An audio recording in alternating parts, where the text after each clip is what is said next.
Viktor Gyokeres did not show for Sporting training this morning, and if you've been following all the latest developments regarding Arsenal's primary transfer target, it will have come as no surprise because for the past week or so, it's been highly speculated and reported that Gyokeres had no intention of going back to the Portuguese champions following this ugly public spat, which is now really threatening to reach boiling point.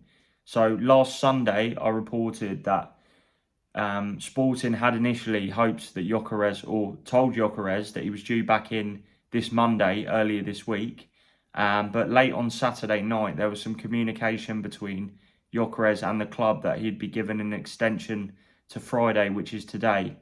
But Gyokeres has already made it clear, telling the Sporting president that he wouldn't show.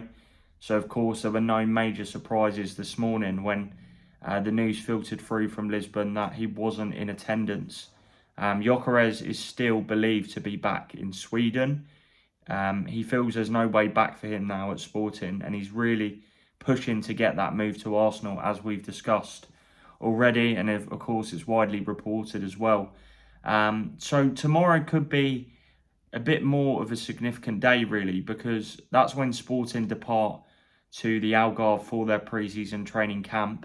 They actually had a behind closed doors friendly today. Obviously that was played without Gyokeres, but Conrad Harder and Giovanni Quenda were back in. They were the two other international players that were given a little bit more time off alongside Gyokeres. But I believe once Sporting depart for the Algarve, that is when there is certainly no way back, because that's where the spat will turn really ugly. Obviously it has to an effect, but that's when Sporting will probably look to implement some sort of punishment, whether that be financial penalties or fines to Gyokeres. But that's when we really could start to see movement. So what's the latest with Arsenal's pursuit? Well, we know it was widely documented that last weekend, Arsenal officials actually flew to Lisbon last Friday, and there was long negotiations over the course of the weekend. And Arsenal's proposal that they put on the table was 65 million euros plus 10 million in add-ons, which works out about 56.25 million up front, about 8.5 million in add-ons. Total package about 64.85 million, which is just shy, of course, of 65 million. So why is that significant? Well, Gyokeres and his agent, Hassan Sekintaya, were of the belief that 60 million euros plus 10 million euros in add-ons would be enough to get him out of the club because of that gentleman's agreement. So why have Arsenal not simply put the extra 5 million euros, £4 million on the table to get this deal over the line? That's all Sporting are pushing for. They want the initial fixed fee that they received to be 70 million euros. So Arsenal were only sort of around 4 million short of that. But I think this has become a game of chicken, really. It's really become about how a club, is perceived to be in negotiations. So if Arsenal were to cough up that extra cash, if Arsenal were to pursue other targets in this window, it's clear that selling clubs will, look to get that extra couple of million out of them. And it's clear that Arsenal will eventually crack and, show that hand to eventually cough up the money. We've seen Manchester United were notoriously renowned for it over the course of the past 5 years, particularly with Harry Maguire. That was a saga that really sort of rumbled on. And eventually Leicester got a huge amount of cash, a world record fee for a defender. And I think it's really a similar case here. I think Arsenal have been more than fair in the fact that they've gone above the initial gentleman's agreement, which is, a real serious proposal that has given Sporting to something to think about. So if they were to squeeze that, Sporting were to squeeze that extra cash out of Arsenal, I think, that would maybe weaken Arsenal's hand in future negotiations for other players. From a Sporting perspective, of course, they want to milk as much cash as they can out of Gyokeres. He's a prized asset. They're going to be losing their star striker and talismanic figure. So I think in this case, they do feel like they want to get as much possible money for him. And really to show that they're tough negotiators and they're not willing to budge and crack under the pressure. But I think ultimately, the fact Gyokeres is pushing so hard to join Arsenal, I think if Arsenal definitely have decided that they won't raise their offer, I think Sporting will have no other option but to accept that proposal. Because if you've got a player that's unhappy on the books, that clearly has no intention of playing, his value is only going to decrease. We've seen it with so many other players. There's so many players on the market now that there's no doubts about their talent, but their situations have really affected their market value. Marcus Rashford being one, the fact he's available for 40 million and nobody really seems to be willing to pay that figure. His value is only going to go down because United need to offload him. He's not part of their plan. So I think that's a similar situation really here with Gyokeres. I think ultimately Arsenal feel they've put a real fair proposal on the table, and Sporting will probably have no other choice but to crack, because they also need the money to fund other transfers. We know they're in for the Almeria striker, Colombian Suarez. So they really need to get a move on to kickstart their summer business. They've also been looking at several right backs. So that's something I feel like will ultimately dictate this transfer saga. The fact that both clubs, for their various respective reasons, need to get this done ASAP. We know Arsenal's pre-season tour of Asia is not too far around the corner, and there's no doubt that Arteta will want Gyokeres on that plane because they need to get him up and running ahead of the new Premier League season, which is around 5 weeks away now. And once Arsenal do jet off to that pre-season tour of the Far East, you really want a player like Gyokeres on board so we can build those relationships. So I do think we'll see movement, and I wouldn't be surprised if it happens over the course of the coming days, particularly given how close the two clubs appear to be to an agreement when we're talking about a real short amount of money. But there is positive news on the Noni Madueke front, depending how you look at it. I know there's been such fierce backlash about this signing, but as we speak, Madueke is due to arrive this evening, I believe, in London, where he'll undergo his 2-part medical with Arsenal over the course of the coming days. Enzo Maresca was speaking out in the United States ahead of the Club World Cup final on Sunday, and he issued some really strong quotes on Madueke, which I'm going to read out now. So he said, "I said in one of the last press conferences, if players want to leave, then it is difficult for the club and the manager. Noni decided to leave. Nobody told Noni he had to leave. If he is happy, we are happy." So a clear message really from Maresca, who I think has shown his faith in Madueke throughout the course of last season, because he was a real, as discussed on the last video, a peripheral figure. Sorry, not a peripheral figure, a prominent figure. The opposite of a peripheral figure, really, because he had so many starts on that right flank. Although there, admittedly was so many areas where he could probably improve his game, he was a firm part of Maresca's plans and thinking. So with a transfer like this, I think there always has to be some level of communication from the player that he wants to move, because Chelsea is selling to a direct rival, and also where he's been a regular starter, I really feel like he would have to make some level of push to leave the club, because he hadn't been told that they wanted to get rid of him.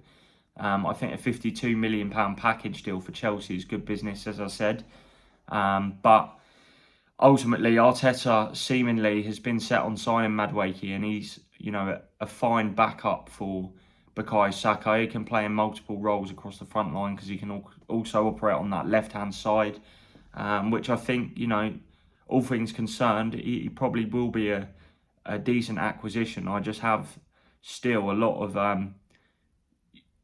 scepticism about the fee. I think it's a big fee. Obviously, the fact Arsenal was still probably looking to bring in some more attacking reinforcements, what they bring in by the end of the window may ultimately dictate how we view this transfer maybe in 12 months. But strong quotes there from Maresca, and we do expect Madueke now to complete that move, subject to passing his medical examinations.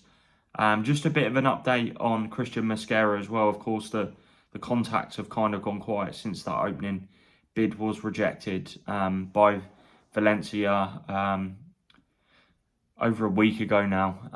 So Mosquera was back in for Valencia training today. It's my understanding he has rejected that contract proposal from Valencia, but Carlos Coberan, the former West Brom manager, is keen to hold discussions with Mosquera to sweeten things over and hopefully convince him that he can stay at the club. But I think ultimately it's clear Mosquera wants to pursue this move to Arsenal, and I do think the clubs will find an agreement very soon. I think it's clear Arsenal have been working on finalising those Gyokeres and Madueke deals. So at this moment in time, there is no agreement, but I do expect Mosquera to make that move to Arsenal because it's clear his chances of staying at Valencia are particularly slim, and he also would prefer to get Valencia a fee for his services as opposed to running down his contract. It's clear at this moment in time he is not probably going to sign a new contract with Valencia, so I think the Spanish club will have to accept that and maybe, accept that Arsenal probably won't pay much more than 20 million euros, which is about 17 million pounds. So that next offer could be where we see the big breakthrough. Just on Eberechi Eze, I mean, there has been a lot of noise around Eze, particularly after the Madueke deal, whether Arsenal definitely have the funds to go and push ahead with that. Well, the search for in terms of the search of attacking reinforcements, Madueke and Eze are viewed as separate targets. They're not. The Madueke arrival doesn't affect the interest in Eze. However, we're getting to that stage now where Arsenal have spent a fair bit of cash. I think once the deals that have already been completed go through, including Madueke, and once you also tie in maybe the Mosquera fee, you're probably looking at an outlay of about £135 million as a rough estimate. I need to do the proper workings, but I think it's in that region, maybe slightly more, up to 140 million. So there's been no sales, of course.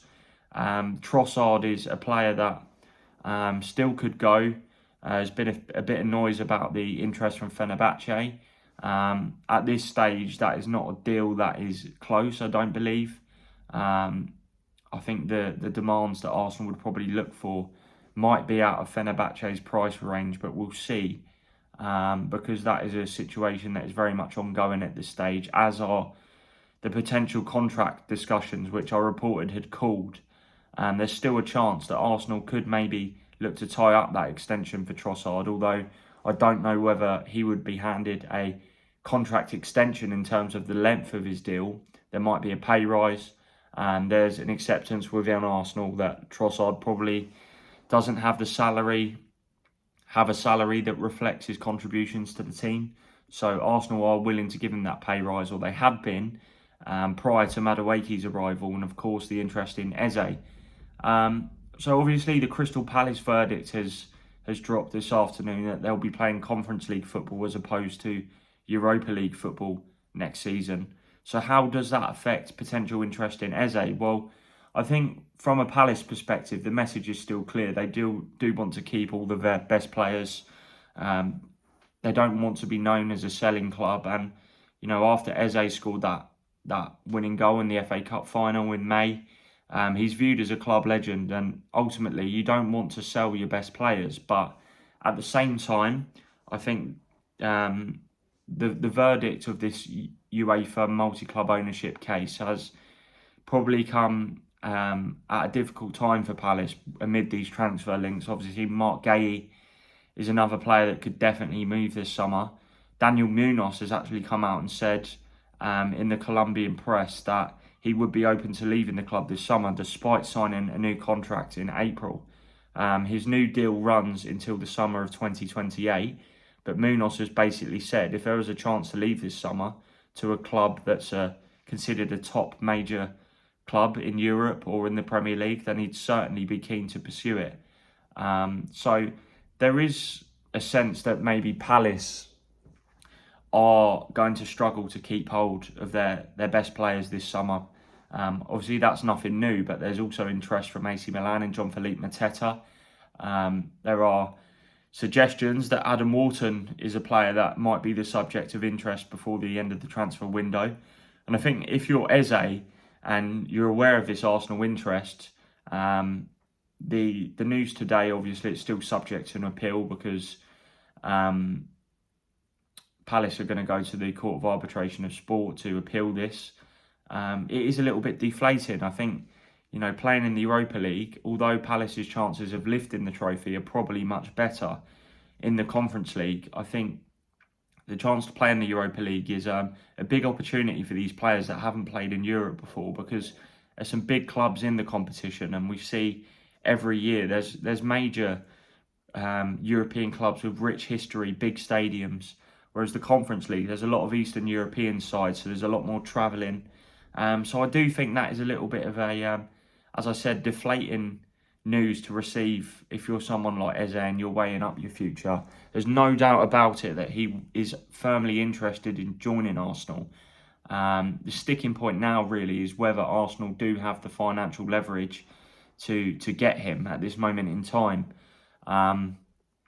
Obviously, the interest in Rodrigo is ongoing. I've put out messages to Rodrigo's camp this afternoon to understand whether he is definitely opening to leaving Real Madrid now, because around 10 days ago, even despite the fact he'd been on the bench at the Club World Cup, the messages from Rodrigo's people were that he was still very much happy at Real Madrid and he wanted to stick it out. I think, he's at the biggest club in the world, and to actively push to try and leave the club is something you might look back on to regret in your career. But that said, it's clear his situation is very much not the same as it's been in previous seasons under Carlo Ancelotti, because Xabi Alonso clearly doesn't fancy him with his new look system. There doesn't seem to be potential room for Rodrigo. So I think, ultimately, if Arsenal feel a deal's there to be struck and they've got the finances, then maybe they'll try and do it. But that would be a monster deal, both in terms of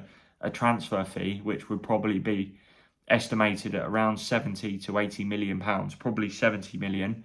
But then you've got wages as well. I can't imagine that Rodrigo is one of Real Madrid's lowest earning players. And ultimately, Real Madrid's wage packets are probably a lot higher than some of the players that, Arsenal pay big money for. So I think the Rodrigo situation is one to watch, but I'm reluctant to sort of say that, Arsenal are definitely going to move for him at this stage. I think Eze is attainable, but Palace ultimately will not seek to negotiate below that figure. It's there for a reason.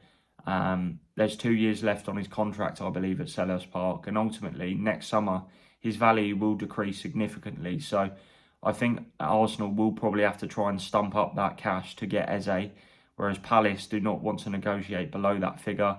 I think, as I said, Eze would certainly jump at the chance to move to Arsenal. From what I understand, the large crux of his family are Arsenal fans, of course.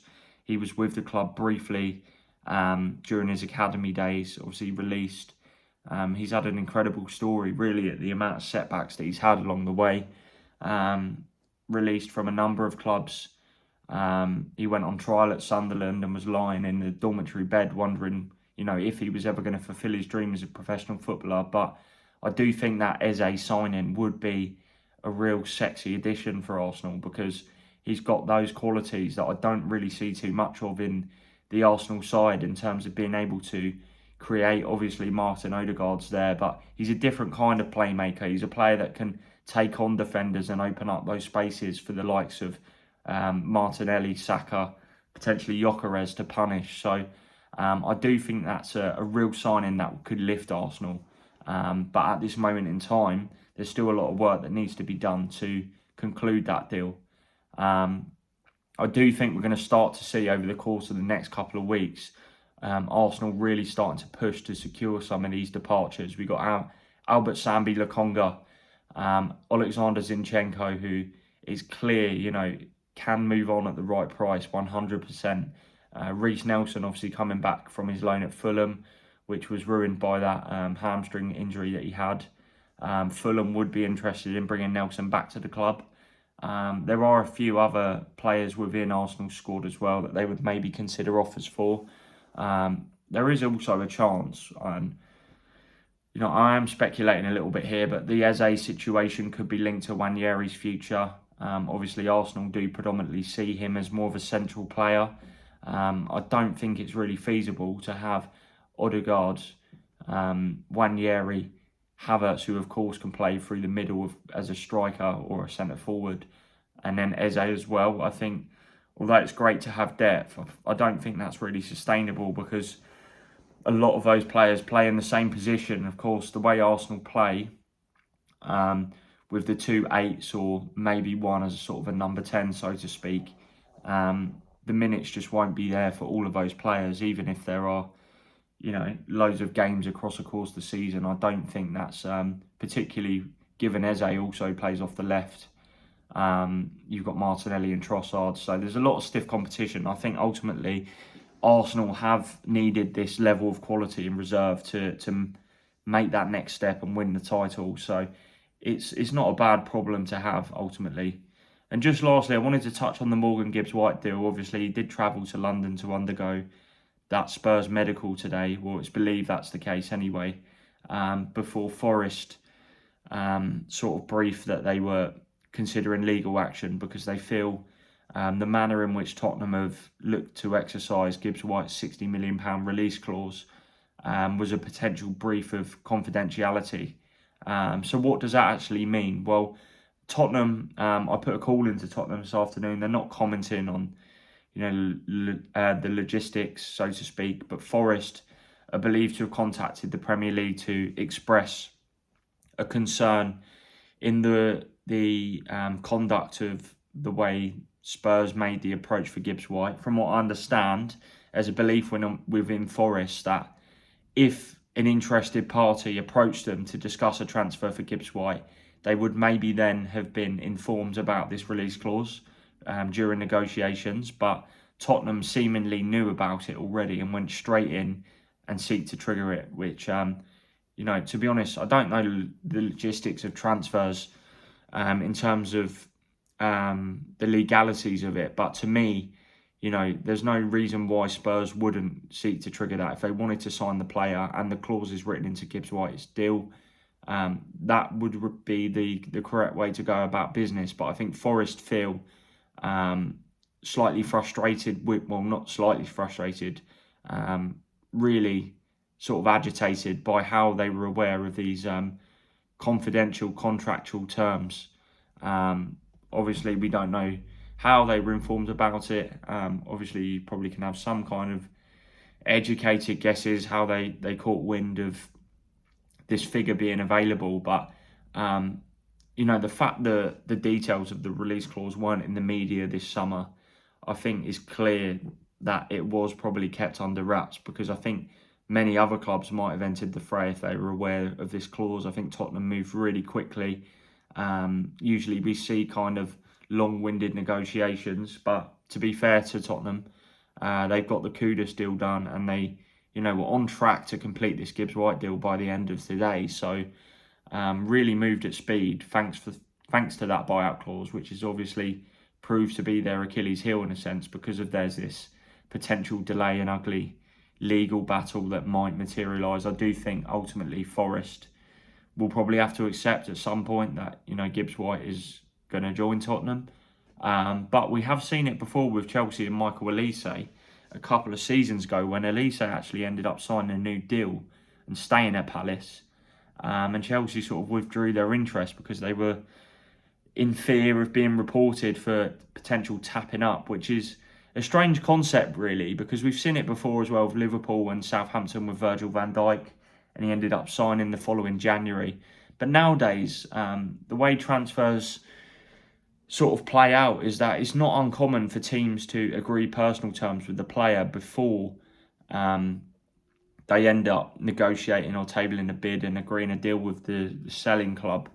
But I remember growing up with, even like Ashley Cole's move to Chelsea, there was accusations of tapping up. And, nowadays it's very rare that you hear a club looking to, prosecute or seek legal action about, this tapping up. There have been a few cases like Elise and Van Dijk.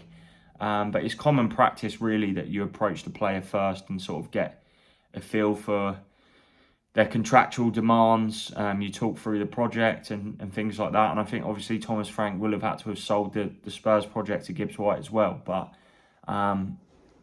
you know, this is one of those situations where, and it's not really surprising that Forest are, you know, the club involved, because, you know, we've seen certainly in recent times that they can be quite bolshy in terms of the way they operate off the field, which, you know, I think we have to respect that every club is different. There's that strong ownership and belief. And ultimately, having just sold Anthony Elanga to Newcastle, we can maybe understand the frustration as well that, you know, another player has just come, a star player, and looks to be heading out the door. So although they've got great fees potentially for both players, I think to take Elanga and Gibbs-White, who have been central to Forest's success, is a real blow, even though they have been obviously promoted into the Europa League subject to an appeal. So you can see why Forest might be frustrated from that part, but we'll have to wait and see how that plays out. I do expect the deal to be done, but that's not from information. It's more just, you know, a sense that at this moment in time, I think it'd be difficult to rule out a deal, given that, you know, Spurs seemingly have sought to execute that release clause and pay the kind of cash that ultimately Forest are obliged to accept because of that buyout clause. Hit the like button, hit the subscribe button, and I'll be back again soon.